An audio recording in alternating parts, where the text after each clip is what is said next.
Hello, I am Brandy, and this is Richard, Hello. and we are back today to talk to you about the Ajna Center, hmm the beautiful downward triangle in the head Ajna configuration, for those of you who are new. So, what do you want to tell us about the Ajna? Well, maybe let's start sort of big picture, work Mm-hmm. our way down a little. First, remember that the two centers, the two triangles at the top of the chart, are working together. One is called the head center, the pressure center, which we will get to in the next video. Today, we're going to be talking about the Ajna center. But those two centers together make up what we call our mind, Yeah. where we do our thinking and our inspirational ideas. So, two centers, one area of the body. Yeah. It is an awareness center, the Ajna Center, one of three. We've already talked about the splenic, ancient instinctual awareness center. Mm-hmm. We've talked about the solar plexus, We have. our emotions, our feelings, our relationships, our experiential nature in life. And now we're talking about the third awareness center, Mm-hmm. the Ajna Center. Yeah. And I think that's a good starting point there. And let me just add, I'd love to have you follow up with me on that. I wanted to mention and remind us that the Ajna Center is also where our design crystal resides. Yeah. One of our two crystals of eternal consciousness. Right. It's the design crystal. All of the red activations that we see in a body graph on the left side of the chart under the heading of design, they show up as all the red activations in the body graph itself. And it's the design crystal that created our body. Mm-hmm. It governs our body in that sense, Yeah. this unconscious physical ability to move in life. Yeah. Said a different way, it is the vibration or the frequency quality of your DNA. So just like I have this skin color and this eye color and this hair color, it's not something that my personality didn't even exist when this thing was being built. But this design crystal is the thing that was imprinted or activated with the biological structure of us. Mm-hmm. Yes. Yeah? And to me, what I really feel from that is the connection to the earth. The earth is where the design crystal is said to come from. Mm-hmm. It really connects us to earth, to nature, to the cycles of the earth, the moon, the sun, the animals. You know, there's really this supra consciousness at work. And this design crystal located in the Ajna is part of what connects us to that matrix almost. Right. Yeah. It gives us access to the field around us, not only access, but our biology, my biology, your biology was created by this design crystal for the purpose of serving the field. Mm-hmm. And so we can think about this design side or this design crystal being the thing that allows your mind to conceptualize how you specifically are designed to integrate with the field around you for purpose. Yes. Yeah. Very well said. And we call it the center of conceptualizing, the deep gray areas of our brain, where all of our processing and the Ajna is certainly here to keep us alive. Again, we're talking about the body. We think of the millions of automatic functions we do, our heart beating, our lungs breathing, right? We have trillions of activities happening at one time that we are not consciously aware of, that our body is being lived through all of these systems that the Ajna does govern in some ways. And in that sense, it's very much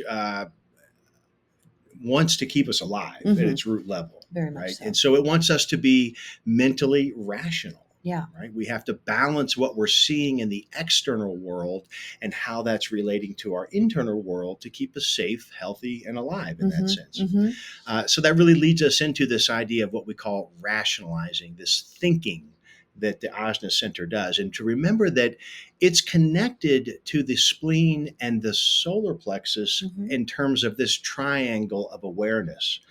If you look at the body graph, you can see the geometry that's there between those two circuits, and they mirror each other. That's what you're saying. Exactly. And so if we, again, think of the spleen and its immediate, spontaneous, health associated awareness that it brings to us. It's here to keep us alive and survive. This ajna is getting that information. Is this safe? Is it healthy? On the other side of the chart, it's also getting information from the solar plexus awareness center, which is the emotional desire to go out and have new experiences and new relationships. And we can really sense that boldness of our solar plexus to have a new experience, to have a new love, to have a new vocation, whatever that may be. But we've talked about these very polar perspectives of the spleen and the solar plexus. And here the ajna is at the apex of that awareness triangle, watching these two various inputs of information. It can almost look like a tennis match if you think of the ajna up at the top trying to assimilate what am I getting from all this internal, external fitting together. And it's trying to be rational. It's trying to look at both sides. It's trying to say, okay, we see that from the past. I can see that could happen in the future. You know, we have this, we say that the Ajna Center, in a sense, covers all time. I mean, the spleen is in the now based on the wisdom of the past. The solar plexus is in the now based on the hope of the future. And so here again is that Ajna Center able to scan all of this time sense relationship. And when you take a look at the archetypes that live there in this Ajna Center, it is about telling the human story between survival and experience, and telling the story in, like you said, a rational way with our opinions about the way it should look, and the patterns and the logical understandings that we've brought. And so this center does really balance the two, as you say, the apex, and it tells the story. This is the neurological output of the present here and now experience. And so our brain, or this Ajna Center, is the space and place in which if we're speaking mystically, this is the divine marriage between survival and experience in our human story. And this is the place that's telling the story. This is the place that's giving the ticket or the output or writing it down. This is your record in the collective unconscious. And this is where that comes from, is the balance between these two other awareness systems. Yeah, beautifully said. And so that's one piece of the story. There's another piece, which is the head center. That's right. Which is pressurizing and mentally fueling this thinking and conceptualizing. Giving inspiration to. Yes. And we'll talk more about the head center specifically in the next video. But very briefly, this is the head center pressure of inspiration. Of expectation. You know, this is the land of the personality crystal. This is where the personality crystal resides, in the head center. So the idea that there is a expectation to live out a life purpose, an incarnation path, a soul's mission.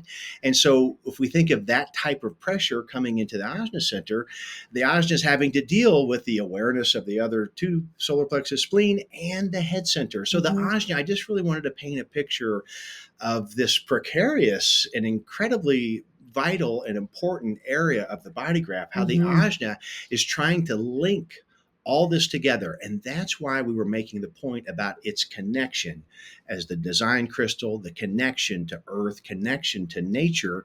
The Ajna Center is here to help the head center get something out of life. Really, it is. It's if we look at personality and design in the crystal sense, I believe that the personality is how the design gets its desires met, is through the personality. And this personality sitting up there is all these, is this inspiring? Is this inspiring? Should we do this? Should we do this? Should we do this? And all the while, the Ajna is looking at all of these different perceptions and ways of seeing through the now and through experience and the depth that comes with that. And really, what is your story? And that's what this is responsible for.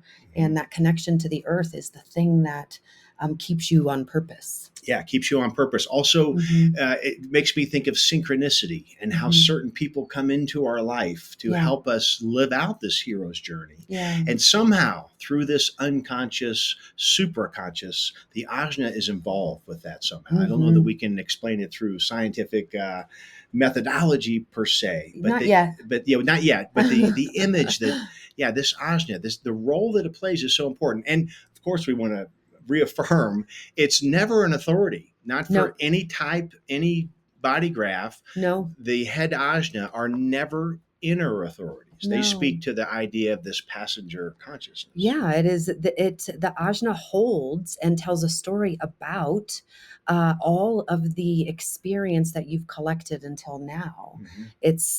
It's not what moves you on purpose. It is just the storyteller, the collector, Mm-hmm. and then the perceiver of that story. And so we wanna also remind everyone that it doesn't matter if it's defined or undefined. We are here talking about this is the role that ajna plays in everyone's design. Exactly. How it is expressed, that is what we'll get into in later education about the definite being defined or undefined. But right now, this is about remembering or understanding that this center is never your authority. It always is trying to tell you what to do. It's always telling a story. And so choose good ones. Keep letting it tell a story until it tells you one that feels good. This from a 24/6 personality son. Yeah, that's good. We are all always under this mental pressure. Some again, we'll get into undefined and defined and how this mechanically plays out. Right. But at the essence, we all have or bring or receive pressure to make sense of our past, to imagine what's possible in the future, and through the interplay of that, find our personal inner truth. And name it. And that's what this ajna will do, is name it. All right, cool. Yeah. Well, thank you. Thank you. And Thanks, thank guys. you.